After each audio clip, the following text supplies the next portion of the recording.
Como é que trabalha? Olha a chuva, ó. Parece replay da outra viagem. Como chove pra cá, viu? Você tá doido.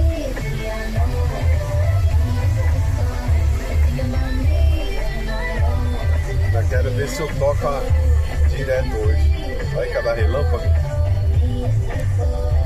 Não tem medo de chuva não, agora relâmpago eu tenho. Cada relâmpago que regala os olhos da gente.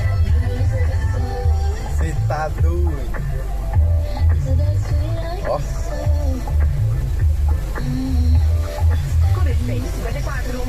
Fazer o que, né? Faz parte do serviço. É diminuir a velocidade e bora que bora. Brasília, 155 km.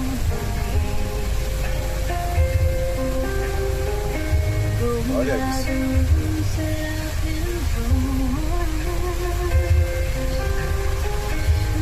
Falou, deixa eu trabalhar por aqui que o negócio vai pegar.